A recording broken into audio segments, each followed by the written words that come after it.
नमस्कार। आज की क्लास में हम देखने वाले हैं दक्षिण अमेरिका के बारे में। जो हमारा विश्व मानचित्र अध्ययन चल रहा है उसके अंदर आज हम दक्षिण अमेरिका के बारे में बात करेंगे। तो जो दक्षिण अमेरिका महाद्वीप है, दक्षिणी अमेरिका, यदि हम इसकी क्षेत्रफल की दृष्टि से देखें तो यह क्षेत्रफल की दृष्टि से विश्व के अंदर कौन से स्थान पर आएगा भी? चौथे स्थान पर आएगा भी। चौथा सबसे बड़ा महाद्वीप है। तो सबसे लास्ट में जो हमने किया, पांचवें की बात की अंटार्कटिका महाद्वीप के बारे में, छठा यूरोप और सातवां ऑस्ट्रेलिया हमने देख लिया।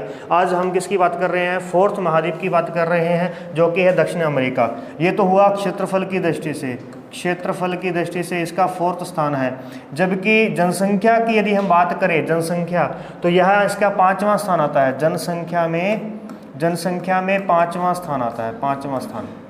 इसके बाद में इसमें क्षेत्रफल में सबसे बड़ा देश, क्षेत्रफल में सबसे बड़ा जो देश है, बड़ा देश, वो ब्राज़ील है। बड़ा देश कौन सा है इसका? ब्राज़ील। सबसे बड़ा देश इसका ब्राज़ील है। और जनसंख्या और क्षेत्रफल दोनों में ही बड़ा देश है ये। जनसंख्या और क्षेत्रफल दोनों में ही सबसे बड़ा देश कौन सा है? ब्राज़ील है। तो ब्राज़ील तो इस महाद्वीप का सबसे बड़ा देश हुआ। लेकिन अगर हम इसकी बात करें कि ब्राज़ील का विश्व में कौन सा स्थान आता है, तो ध्यान रहे विश्व के अंदर ब्राज़ील का जितने भी देश हैं उसमें क्षेत्रफल और जनसंख्या, क्षेत्रफल और जनसंख्या दोनों में ही इसका पांचवां स्थान है। कैसे? सुनिए जरा कि ब्राज़ील जो देश है इस महाद्वीप का सबसे बड़ा देश है, और इस महाद्वीप में क्षेत्रफल और जनसंख्या दोनों में ही ये क्या हो गया? बड़ा देश हो गया। अब सेम ऐसी अगर हम बात करें कि विश्व के अंदर जो देश हैं उनमें सबसे बड़ा देश कौन सा है, तो वहाँ पे आता है रूस, कनाडा, चीन, अमेरिका, और पाँचवें नंबर पर आता है ब्राज़ील। तो क्षेत्रफल में ये पाँचवें नंबर पर आता है और जनसंख्या में भी है पाँचवें नंबर का देश है विश्व के अंदर। चलिए, ये तो बात होगी इस देश के बारे में। उसके अलावा हम बात करें तो इसका सबसे जो छोटा देश है, छोटा देश, वो है फॉकलैंड। ये फॉकलैंड जो है ये द्वीप है। फॉकलैंड जो है यह एक द्वीपीय देश है, और यह वर्तमान में यूके यानी कि यूनाइटेड किंगडम के अंडर में आता है, यूनाइटेड किंगडम के। ठीक है, तो देखिए इसके अंदर कुल 12 या 13 देश ही है, बस छोटे से देश हैं, आप आसानी से याद कर सकते हैं। देखिए जैसे हमारे पास में यहाँ से शुरू करें तो यहाँ पे आता है कोलंबिया, एक देश आ गया हमारे पास में कोलंबिया। कोलंबिया के बाद में है वेनेजुएला देश है। वेनेजुएला के बाद में हम बात करें तो यहाँ पे आता है गुयाना देश आता है, गुयाना के बाद में आता है सूरीनोस देश है। ठीक है, और फिर आता है फ्रेंच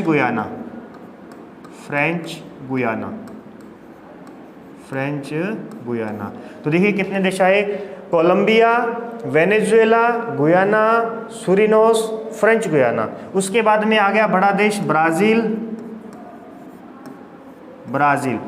के बाद में देखेंगे तो उरुग्वे के बाद में आता है अर्जेंटीना। ठीक है, उसके बाद में देखें तो इस तरफ हमारे पास में चिली आता है, चिली देश है यहाँ पे। चिली का मतलब क्या हो गया? मिर्च, है ना। चिली का मतलब क्या हो गया? मिर्च होगी। तो इसकी आकृति भी कुछ मिर्च के जैसी ही है। देख लीजिए यहाँ पे इस तरीके से आएगा, ये इसकी आकृति है मिर्च के समान। ठीक है, उसके बाद में देखिए फिर आता है हमारे पास में पेरू, ये देश है पेरू देश। और पेरू देश के बाद में आता है इक्वेडोर,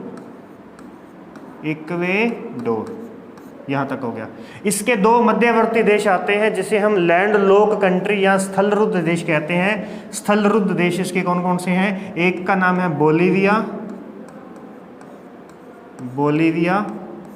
और एक है पराग्वे। ये बाहर कौन सा था? उरुग्वे, जबकि यहाँ पे कौन सा है? पराग्वे है। तो यहाँ तक के देश हुए। पहले तो देख लेते हैं मोटे तौर पे कितने हो गए हमारे पास में। Colombia, Venezuela, Guyana, Suriname, French Guiana, Brazil, Uruguay, Argentina, Chile, उसके बाद में पेरू। तो 4 देशों के अंदर ही लगभग इसका पूरा देश, पूरा महाद्वीप कवर हो गया है। फिर उसके बाद में इक्वाडोर के बाद में मध्यवर्ती अगर हम बात करें तो बोलीविया और पराग्वे 2 देश आते हैं यहाँ पे। ठीक है, इतनी बात हुई। इसके बाद में अगर हम इसकी स्थिति की बात करें तो यह जो महाद्वीप है, यहाँ से भूमध्य रेखा, इस तरीके से आप ध्यान रखेंगे, भूमध्य रेखा जो है वो इक्वेडोर से होती हुई गुजरती है, इक्वेडोर ब्राजील से होती हुई गुजरेगी। ये जो रेखा है कौन सी है? भूमध्य रेखा है, भूमध्य रेखा 0 डिग्री भूमध्य रेखा। उसके बाद हम बात करते हैं तो यहाँ पर हमें मिलेगी नीचे मकर रेखा। ये कौन सी आ गई? मकर रेखा, 23.5 डिग्री साउथ अक्षांश, ये होगी मकर रेखा। तो भूमध्य रेखा से लेकर के मकर रेखा के बीच का जो क्षेत्र होता है, ये कौन सा क्षेत्र होता है? उष्णकटिबंधीय होता है। ये क्षेत्र उष्णकटिबंधीय होता है। ऐसे ही भूमध्य से लेकर के ऊपर जो हमारे पास में कर्क रेखा है, यानी कर्क से लेकर के मकर के बीच का क्षेत्र जो होता है वो उष्णकटिबंधीय है। यानी इसके उत्तर में भी उष्णकटिबंधीय है, इस ओर क्या है? उष्णकटिबंधीय, यहाँ पर भी उष्णकटिबंधीय है। अब इसका नीचे वाला जो हिस्सा है ये किस में आता है? शीतोष्ण कटिबंधीय क्षेत्र में आता है, शीतोष्ण कटिबंधीय। तो इसका मतलब इसका लगभग 2/3 से भी ज़्यादा, ठीक है, 2/3 से ज़्यादा जो क्षेत्र है वो उष्ण कटिबंधीय में आता है और सिर्फ थोड़ा सा हिस्सा ही जो है वो शीतोष्ण कटिबंध में आएगा।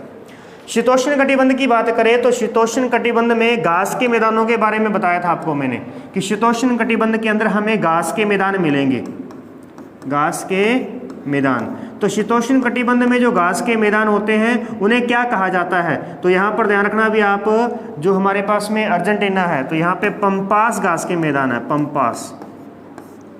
शीतोष्ण कटिबंधीय घास के मैदानों को दक्षिण अमेरिका में क्या कहा जाता है? पंपास कहा जाता है। इसी तरीके से हमने देखा था कि यूरोप में क्या कहते हैं? तो स्टेपीज कहते हैं। यूरोप में किसकी बात की थी? स्टेपीज की बात की थी। ऑस्ट्रेलिया में हमने किसकी बात की थी? वहाँ उसे डाउन्स कहा जाता है, डाउन्स। तो इस प्रकार से ये शीतोष्ण कटिबंधीय घास के मैदान है। ये शीतोष्ण कटिबंधीय घास के मैदान किसके लिए लाभदायक होते हैं? भी किसके लिए? गेहूं की फसल के लिए लाभदायक होते हैं। तो अर्जेंटीना के अंदर ये जो शीतोष्ण घास के मैदान है ये कहाँ पर पाए जाते हैं? अर्जेंटीना में, क्योंकि यहाँ पे बड़ा क्षेत्र किसका है? अर्जेंटीना का क्षेत्र है। चिली तो बिल्कुल ही पतला सा एक संकरी पट्टी के रूप में है चिली पूरा का पूरा, इसीलिए सर्वाधिक ये अर्जेंटीना में मिलेंगे। तो यहाँ पर अर्धचंद्राकार गेहूं की पेटी है, अर्धचंद्राकार गेहूं की पेटी, यहाँ पर गेहूं की पेटी स्थित है, गेहूं की पेटी यहाँ पर स्थित है, पेटी। और इसी शीतोष्ण कटिबंधीय जो घास, पंपास घास है, इसमें घास की एक प्रजाति है। घास किस प्रजाति की है? तो वो है अल्फा अल्फा घास की किस्म है एक। तो ये अल्फा जो घास की किस्म होती है ये बहुत ही जल्दी बड़ी हो जाती है, बहुत जल्दी फल फूल जाती है और यह पशुओं के लिए, पशुपालन के लिए लाभदायक है, पशुपालन के लिए लाभदायक होगी। तो पशुपालन के लिए लाभदायक होगी, इसके साथ साथ और भी पशुओं को यहाँ पे रखा जाएगा। तो ध्यान रखना, इस प्रकार से ये जो अर्जेंटीना देश है, अर्जेंटीना देश यह क्या करता है? अभी डिब्बाबंद मांस का सर्वाधिक सबसे बड़ा निर्यातक देश है। अभी डिब्बाबंद मांस का सबसे बड़ा निर्यातक देश, डिब्बाबंद मांस का सबसे बड़ा निर्यातक देश है, निर्यातक देश है, यानी निर्यात करता है यहाँ पे, ठीक है। क्योंकि यहाँ पे पशुपालन बहुत अधिक मात्रा में होता है, तो फिर जो दुधारू पशु होते हैं उनसे दूध वगैरह का काम लिया जाता है। तो इस प्रकार से बहुत से पशु जो होते हैं वो किस काम में आते हैं, यानी ये भी प्रयोग होते हैं अलग अलग, है ना। इसके बाद में आगे चलते हैं। अर्जेंटीना की बात की हमने, गेहूं की अर्धचंद्राकार पेटी हमने यहाँ पे देखी है। उसके बाद देखिए इसकी थोड़ी सी भौतिक बनावट को देख लेते हैं तो आपको और भी ज़्यादा समझने में आसानी होगी। तो एक बार मैं नेक्स्ट चलता हूँ आगे, वापस देखेंगे। तो यहाँ देखिए ज़रा, यहाँ पर इक्वेडोर, इस तरफ जो हमारे पास में कोलंबिया से लेकर के, यहाँ कोलंबिया से लेकर के इस तरीके से यहाँ बहुत बड़ी लंबी एक पर्वतमाला है। यहाँ एक लंबी पर्वतमाला है जिसका नाम है एंडीज पर्वतमाला, एंडीज पर्वतमाला, एंडीज पर्वतमाला। ये एंडीज पर्वतमाला विश्व की सबसे लंबी पर्वतमाला है, विश्व की सबसे लंबी पर्वतमाला है 7200 किलोमीटर, 7200 किलोमीटर। जबकि हिमालय की मैं यहाँ पे बात करूँ, हिमालय पर्वतमाला की बात करूँ तो हिमालय पर्वतमाला की जो लंबाई है वो 2400 किलोमीटर है, 2400 किलोमीटर। तो इसका मतलब ये क्या होगी, 24 या 72 सबसे लंबी होगी, 3 गुना होगी, हिमालय से भी 3 गुना लंबी पर्वतमाला है यह। तो विश्व की सबसे लंबी पर्वतमाला हुई। और दूसरी सबसे ऊंची पर्वतमाला, दूसरी सबसे ऊंची पर्वतमाला है, दूसरी सबसे ऊंची पर्वतमाला है अभी यहाँ पर, ठीक है। दूसरी सबसे ऊंची पर्वतमाला हुई। पहली सबसे ऊंची कौन सी है, हिमालय, हिमालय पर्वतमाला विश्व की सबसे ऊंची है, जबकि एंडीज विश्व की सबसे लंबी है, एंडीज विश्व की सबसे लंबी पर्वतमाला है। ओके, इसके अंदर देखें तो इसकी सबसे ऊंची जो चोटी है वो इक्वेडोर में है, सबसे ऊंची चोटी जो है वो इक्वेडोर में है, Mount Aconcagua, Aconcagua, Aconcagua 6960 metre, 6960 metre, लगभग 7000 मीटर की ऊंचाई तक पहुंच गए हैं अपन। और अपने भारत के अंदर जो पर्वतों की ऊंचाई है वो 8000 मीटर है। जैसे माउंट एवरेस्ट है 8848 मीटर, 8848 मीटर उसकी ऊंचाई है। तो वह हिमालय सबसे ऊंची पर्वतमाला कहलाएगी, ये दूसरी ऊंची कहलाएगी, और इस यही पर्वतमाला विश्व की सबसे लंबी कहलाएगी। ओके, आगे देखिए जरा, एकांकागुआ होगा। इसके अलावा यहाँ पर हमें इक्वेडोर के अंदर ही ज्वालामुखी, ये जो एकांकागुआ है ना, यह एक ज्वालामुखी पर्वत है, ज्वालामुखी पर्वत है, परंतु ये किस प्रकार का ज्वालामुखी है, मृत ज्वालामुखी है, मृत ज्वालामुखी, मृत ज्वालामुखी है ये वाला जो है ना पर्वत। मृत, मृत का मतलब है वह एक बार ब्लास्ट हुआ और उसने एक शंकु का निर्माण किया, पर्वत बन गया, और उसके बाद में आज तक उसका दोबारा से विस्फोट नहीं हुआ, तो वो मृत ज्वालामुखी कहलाते हैं, जो कि हम फर्स्ट ईयर के अंदर पढ़ करके आए थे। उसके बाद में देखिए यहाँ पर चिम्बारेजो, चिम्बारेजो पर्वतमाला है, सॉरी चिम्बारेजो एक ज्वालामुखी है, चिम्बारेजो ज्वालामुखी, और एक यहाँ पे कोटोपैक्सी है, कोटोपैक्सी, कोटोपैक्सी ज्वालामुखी। कोटोपैक्सी जो ज्वालामुखी है वह विश्व का सबसे ऊंचा सक्रिय ज्वालामुखी है, विश्व का सबसे ऊंचा सक्रिय ज्वालामुखी, सक्रिय ज्वालामुखी भी विश्व का सबसे ऊंचा सक्रिय ज्वालामुखी जो है वो कौन सा है, कोटोपैक्सी है। तो ये सक्रिय ज्वालामुखी हुआ कोटोपैक्सी, जबकि एकांकागुआ कैसा था, मृत ज्वालामुखी था, और जो चिम्बारेजो है वह एक सुषुप्त ज्वालामुखी है, यानी यह बीच बीच में जागता रहता है। ये अपन इसको बोल देते हैं कि अभी ये रात की नींद नहीं सो रहा, ये जो है बिल्कुल मर चुका है तो दोबारा नहीं उठेगा, ये अभी सोया हुआ है, और ये कभी इसकी आंख लग जाती है कभी उठ जाता है, तो इस प्रकार से होता है, ठीक है ना। ये ज़्यादातर जागता रहता है, इसे जागृत ज्वालामुखी कहा जाता है। तो ये विश्व का सबसे ऊंचा जागृत ज्वालामुखी कोटोपैक्सी कहलाएगा। ओके, आगे बढ़ते हैं। तो यहाँ पर हमने पर्वतमाला के बारे में देखा। उसके बाद में देखेंगे कि पेरू और बोलीविया की सीमा पर एक हमें पठार मिलेगा जिसे कहते हैं बोलीविया का पठार।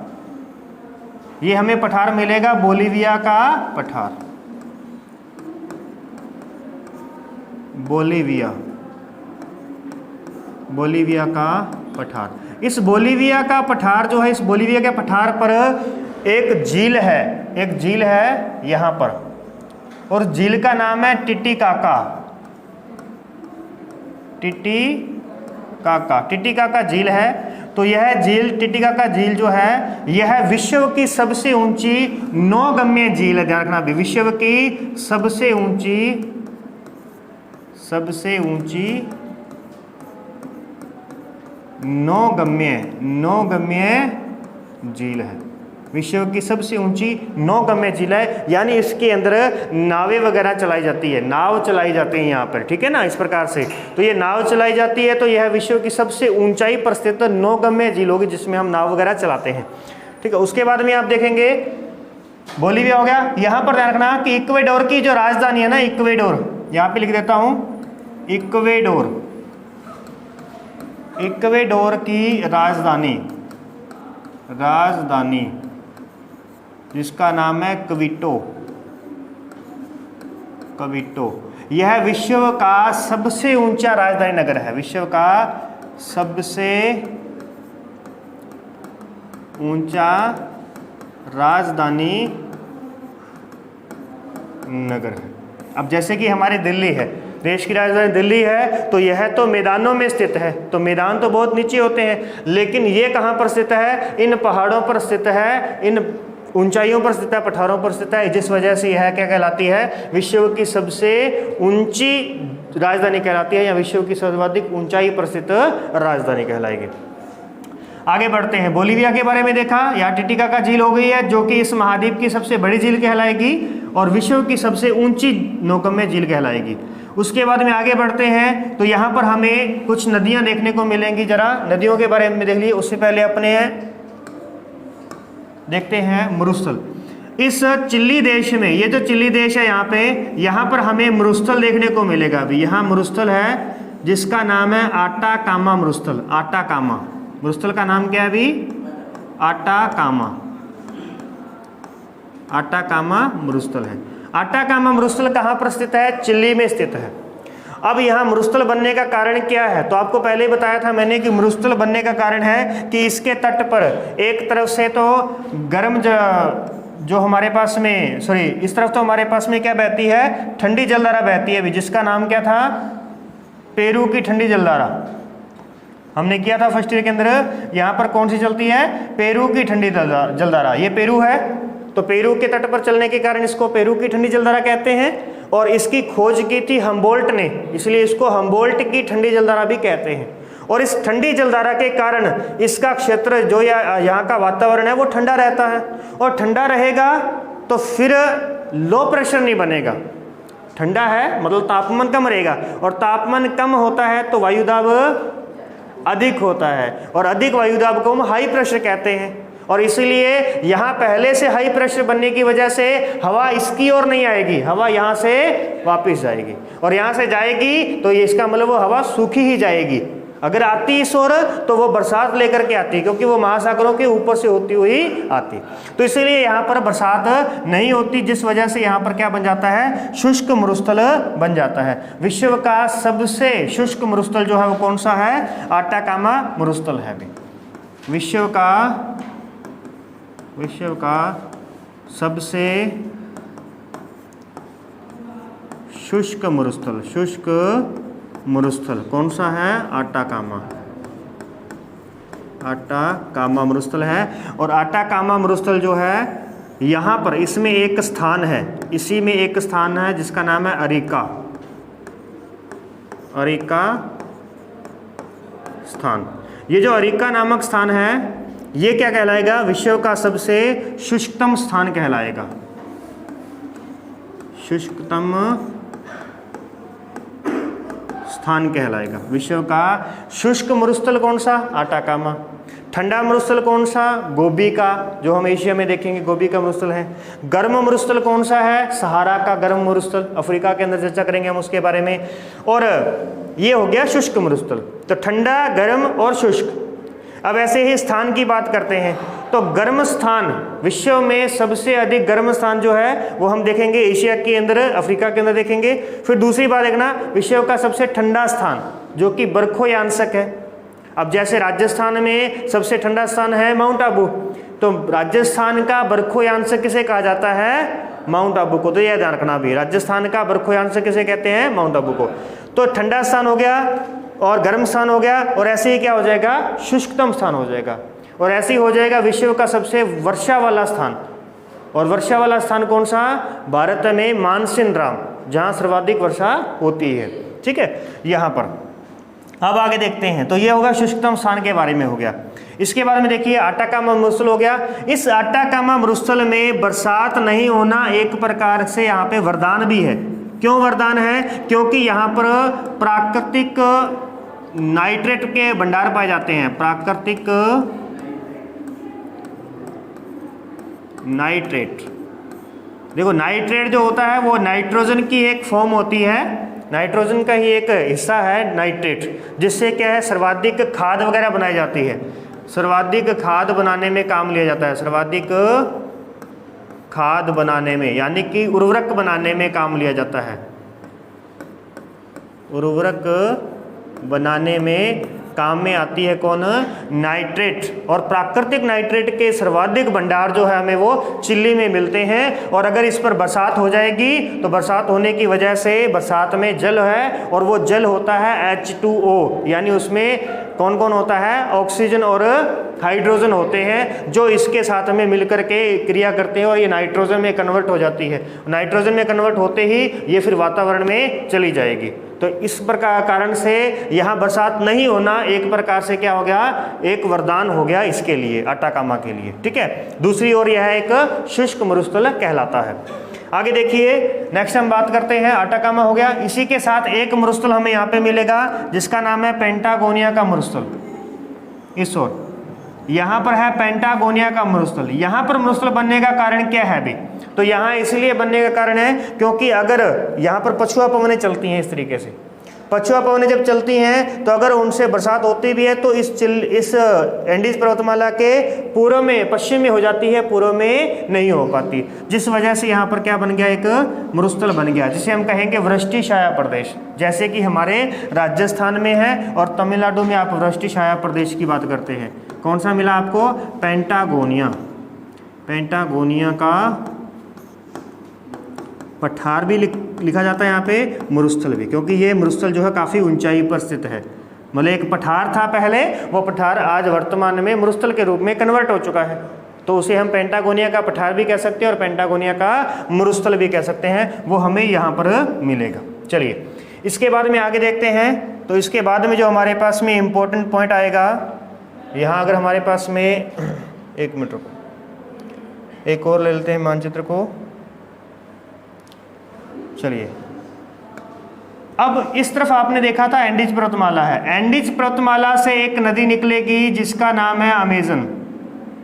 अमेजन नदी भी, अमेजन नदी जो है विश्व की सबसे बड़ी नदी कहलाती है, विश्व की सबसे बड़ी और दूसरी सबसे लंबी नदी कहलाती है अमेजन। अमेजन, और अमेजन नदी कहाँ पर स्थित है, बिल्कुल भूमध्य रेखा पर स्थित है, भूमध्य रेखा के बिल्कुल समांतर चलती है। जहाँ इसके ऊपर से ही क्या गुजरेगी अपने यहाँ पे भूमध्य रेखा गुजरेगी, यहाँ से भूमध्य रेखा गुजरती है। तो भूमध्य रेखा पर ही क्या होता है, सर्वाधिक तापमान होने की वजह से, तापमान सबसे अधिक होने की वजह से क्या बनेगा भी, जल जो स्थल भाग है वो गर्म जल्दी हो जाएगा, गर्म हो जाएगा तो लो प्रेशर बनेगा, आसपास की हवाएं जो है वो उस ओर आएंगी और बरसात कर देंगी। तो सबसे अधिक तापमान भी भूमध्य रेखा पर होता है, सबसे अधिक बरसात भी भूमध्य रेखा पर होती है, और इसी कारण से सबसे अधिक जो पेड़ होते हैं, वन होते हैं, वो भी हमें कहाँ पर मिलेंगे, भूमध्य रेखा पर मिलेंगे। और यहाँ के जो पेड़ होते हैं वो बहुत ही बड़े बड़े लंबे पेड़ होते हैं, और यहाँ पर इतना बड़ा जंगल है पेड़ों का कि जिसे हम सेलवास कहते हैं, सेलवास। सेलवास, अमेजन के जंगलों को क्या कहा जाता है, सेलवास कहा जाता है। और ये जो अमेजन के वन है ना, अमेजन के वन, अमेजन के वन यानी जंगल, तो अमेजन के जंगलों से पृथ्वी को 20% ऑक्सीजन प्राप्त होती है। 20% ऑक्सीजन केवल कौन देता है, अमेजन के जंगल ही देते हैं, जिस वजह से अमेजन के जंगलों को विश्व का, पृथ्वी का फेफड़ा कहते हैं। पृथ्वी का फेफड़ा कहेंगे विद्यार्थी, पृथ्वी का फेफड़ा किसे कहा जाता है, तो ये हमारे पास में आ जाएगा कौन, अमेजन के जंगल होंगे जिन्हें सेलवास कहा जाता है। यहाँ पर पृथ्वी का 20% ऑक्सीजन तैयार होता है, और ये बहुत ही बड़ा वन का क्षेत्र है जिसको अच्छी तरीके से आज तक इसके अंदर कोई नहीं जा पाया। इसी वजह से यहाँ पर कहा जाता है कि विश्व के विशालतम जितने भी जीव हैं वो यहाँ पर रहते हैं, जैसे कि एनाकोंडा। एनाकोंडा का नाम सुना होगा, हॉलीवुड फिल्मों के अंदर एनाकोंडा के बारे में बहुत बताया जाता है। तो वो जो सबसे बड़ा विशाल सर्प है उसके बारे में कहा जाता है कि वो इसी क्षेत्र में ही रहता है। इसके अलावा भी आप ध्यान रखेंगे कि इस दक्षिण अमेरिका महाद्वीप को सरीसृपों की भूमि कहा जाता है। सरीसृप, सरीसृप की भूमि। क्या होते हैं भी सरीसृप? रेंगने वाले जीव। रेंगने वाले जीवों को सरीसृप कहा जाता है। उसमें सांप भी आ जाएंगे, केंचुए वगैरह, और दूसरे भी जीव आ जाएंगे जो रेंगने वाले हैं, रेंग करके चलते हैं। तो सरीसृपों की भूमि कौन सी है? ये दक्षिण अमेरिका महाद्वीप है पूरा का। ओके, इसके बाद में आगे चलिए। तो एक नदी है यहाँ पे वेनेजुएला में है, ओरिनिको, और ओरिनिको नदी की सहायक नदी आती है केरो। ध्यान रखना भी, एक नदी है ओरिनिको, ओरिनिको। ओरिनिको की जो सहायक नदी है, सहायक वो है केरो नदी, केरो नदी। और ओरिनिको की सहायक केरो नदी जो है ना, इस पर विश्व का सबसे ऊंचा जलप्रपात स्थित है। विश्व का सबसे ऊंचा जलप्रपात, सबसे ऊंचा जलप्रपात, क्या नाम है जलप्रपात का? एंजिल, एंजिल जलप्रपात। एंजिल जलप्रपात जो है वो सबसे ऊंचा है विश्व का, लगभग ऊंचाई 979 मीटर, 990 मीटर, लगभग 1000 मीटर ऊंचाई होगी। 1000 मीटर का मतलब है 1 किलोमीटर। कितना ऊंचा भी? 1 किलोमीटर ऊंचा ये जलप्रपात है एंजिल, जो कि ओरिनिको की सहायक नदी केरो नदी पर स्थित है। तो ओरिनिको जो यानी कि ये किस देश में आएगा? तो वेनेजुएला देश के अंदर आएगा। देश की बात करें तो वेनेजुएला, नदी की बात करें तो केरो नदी। चलिए आगे देखते हैं। इसके बाद में इसी के मुहाने पर ही हमें यहाँ पर पेट्रोलियम वगैरह जो है, जितने भी खनिज पदार्थ मिलेंगे पेट्रोलियम वगैरह, वो हमें वेनेजुएला के तट पर मिलेंगे। पेट्रोलियम, पेट्रोलियम के भंडार, पेट्रोलियम के भंडार हमें कहाँ मिलेंगे? वेनेजुएला, वेनेजुएला, त्रिनिदाद, त्रिनिदाद ये भी एक स्थान है अभी, त्रिनिदाद, और टोबेगो, टोबेगो। यहाँ पर हमें क्या है? पेट्रोलियम के भंडार मिलते हैं। ठीक है, इसके बाद में देख लीजिए, बस थोड़े से पॉइंट हमारे पास में रह गए हैं। वो क्या कि अब हमें देखना है कि जैसे हमने शीतोष्ण कटिबंधीय घास को देखा, उसे हमने क्या कहा था? पंपास कहा था। तो ऐसे ही एक उष्ण कटिबंधीय घास भी होती है जो कि लंबी होती है। उष्ण कटिबंधीय घास बहुत अधिक लंबी होती है और उसमें बहुत अधिक पेड़ों की मात्रा होती है, जबकि शीतोष्ण कटिबंधीय घास बहुत ही छोटी होती है और उसमें पेड़ बिल्कुल भी नहीं होते। क्योंकि यहाँ पेड़ होने की वजह क्या है? बरसात अधिक होना। और आपने देखा होगा जहाँ बहुत अधिक बरसात होती है वहाँ पर वो घने घास फूस निकल ही आती है, घास फूस अपने आप ही तैयार हो जाते हैं अपने बरसात होते ही, है ना। तो इस वजह से वह उष्ण कटिबंधीय घास कहलाती है। तो उष्ण कटिबंधीय घास को यहाँ पर कंपोज कहेंगे भी, कंपोज। ब्राज़ील में क्या कहेंगे? कंपोज कहेंगे, कंपोज। और जबकि वेनेजुएला में उसे लानोस कहेंगे, लानोस, लानोस। वेनेजुएला में उष्णकटिबंधीय घास को लानोस कहेंगे। इस महाद्वीप का जो दक्षिणी बिंदु है उसका नाम है हॉर्न अंतरीप, हॉर्न अंतरीप, अंतरीप यानी अंतिम हिस्सा हॉर्न अंतरीप है। ये हॉर्न अंतरीप जो है ये उसी पालमरा प्रायद्वीप के सबसे नज़दीक है, जो हमने अंटार्कटिका की बात की थी। अंटार्कटिका से सबसे नज़दीक जो हिस्सा आपको मिलेगा वो हॉर्न अंतरीप ही मिलेगा, जो कि किसका है? दक्षिण अमेरिका का दक्षिणी हिस्सा है। इसके बाद में आगे देखिए, तो एक हमारे पास में पॉइंट रहा कि ब्राज़ील के अंदर, ब्राज़ील में कहवा के बाग हैं भी। ब्राज़ील में सर्वाधिक कहवा होता है, कहवा, कहवा के बाग होते हैं, बड़े बड़े बाग होते हैं। तो कहवा के बागों को फजेंडा कहा जाता है, फजेंडा, फजेंडा कहा जाता है कहवा के बागों को। तो यहाँ सर्वाधिक, विश्व में सर्वाधिक कॉफ़ी उत्पादन करने वाला, यानी कहवा उत्पादन करने वाला, कॉफ़ी उत्पादन करने वाला जो देश है, कॉफ़ी उत्पादन करने वाला देश जो है वो ब्राज़ील है। विश्व में सर्वाधिक कॉफ़ी उत्पादन करने वाला ब्राज़ील है। विश्व में सर्वाधिक गन्ना उत्पादन करने वाला भी, गन्ना उत्पादन करने वाला जो देश है वो कौन सा है? ब्राज़ील है। चिली की बात करें तो चिली की आपने देखा कि चिली यानी कि मिर्च, और मिर्च के बीज कैसे होते हैं? मिर्च के बीज कैसे होते हैं भी? तांबे जैसे। कैसे? तांबे जैसे होते हैं। तो तांबा विश्व में सर्वाधिक तांबा उत्पादन करने वाला, सर्वाधिक तांबा उत्पादन करने वाला जो देश है वो कौन सा है? चिली। अब जाकर घर पे जाकर जब भी आप देखोगे ना काट कर उसके बीजों को, तो आपको तांबे जैसे ही नजर आएंगे, भले उसके जैसे ना हो तो भी।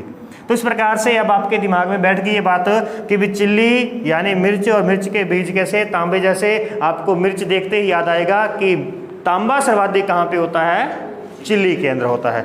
चिली के अंदर विश्व में सबसे बड़ी तांबा राजधानी है चुक्कीकमाटा।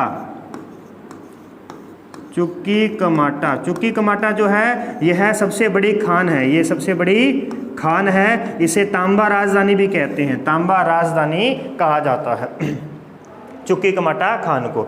ठीक है, तो ये हमने इस प्रकार से इनके बारे में चर्चा कर ली है। ये लगभग हमारे सभी देशों के बारे में चर्चा हो चुकी है, पेरू देश की भी हो गई है और बाकी छोटे बहुत देश भी हमने यहाँ पे देख लिए। तो इस प्रकार से ये हमारे पास में था दक्षिण अमेरिका महाद्वीप। तो यहाँ पे दक्षिण अमेरिका महाद्वीप जो है समाप्त होता है। इस प्रकार से इसकी हमने बनावट है। ठीक है, आज की क्लास में इतना ही। नेक्स्ट क्लास में हम देखेंगे